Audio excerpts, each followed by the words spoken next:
राधे राधे दोस्तों आज है प्रदोष और प्रदोष के दिन शाम को इस कथा को ज़रूर पढ़नी चाहिए। चाहे आप व्रत रखते हो चाहे नहीं रखते हो, लेकिन भोलेनाथ की असीम कृपा पाने के लिए ये व्रत कथा ज़रूर पढ़ें। प्रदोष व्रत की पहली कथा। एक पौराणिक कथा के अनुसार चंद्रदेव एक बार क्षय रोग से पीड़ित हो गए थे। इसके चलते उन्हें कई कष्टों का सामना करना पड़ रहा था। भगवान शिव ने चंद्रदेव के उस दोष का निवारण कर उन्हें त्रयोदशी के दिन ही एक तरफ से नया जीवन प्रदान किया। इसलिए इस दिन को प्रदोष कहा जाने लगा। प्रदोष का एक अर्थ गोधूली बेला भी होता है, इसलिए प्रदोष व्रत की पूजा शाम को की जाती है। प्राचीन काल में एक गरीब पुजारी हुआ करता था। उस पुजारी की मृत्यु के बाद उसकी विधवा पत्नी अपने भरण पोषण के लिए पुत्र को साथ लेकर भीख मांगती हुई शाम तक घर वापस आती थी। एक दिन उसकी मुलाकात विदर्भ देश के राजकुमार से हुई, जो कि अपने पिता की मृत्यु के बाद दर दर भटकने लगा था। उसकी यह हालत पुजारी की पत्नी से देखी नहीं गई। वह उस राजकुमार को अपने साथ अपने घर ले आई और पुत्र जैसा रखने लगी। एक दिन पुजारी की पत्नी अपने साथ दोनों पुत्रों को शांडाल्य ऋषि के आश्रम में ले गई।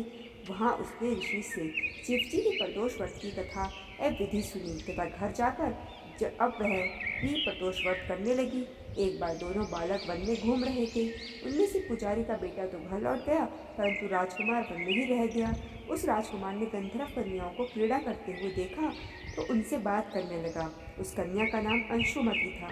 उस दिन वह राजकुमार घर देरी से लौटा। राजकुमार दूसरे दिन फिर से उसी जगह पहुंचा जहां अंशुमति अपने माता पिता से बातें कर रही थी। तभी अंशुमति के माता पिता ने उस राजकुमार को पहचान लिया तथा उससे कहा कि आप तो विदर्भ नगर के राजकुमार हो ना, आपका नाम धर्मगुप्त है। अंशुमति के माता पिता को वह राजकुमार पसंद आया और उन्होंने कहा कि शिव जी की कृपा से हम अपनी पुत्री का विवाह आपसे करना चाहते हैं।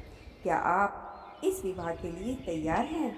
राजकुमार ने अपनी स्वीकृति दे दी तो उन दोनों का विवाह संपन्न हुआ। बाद में राजकुमार ने गंधर्व की विशाल सेना के साथ विदर्भ पर हमला कर दिया और घमासान युद्ध करा और विजय प्राप्त की तथा पत्नी के साथ राज्य भी करने लगा। वहाँ उस महल में वह पुजारी की पत्नी और पुत्र को आदर के साथ ले आया तथा साथ रखने लगा। पुजारी की पत्नी तथा पुत्र के सभी दुख व दरिद्रता दूर हो गई और वे सुख से अपना जीवन व्यतीत करने लगे।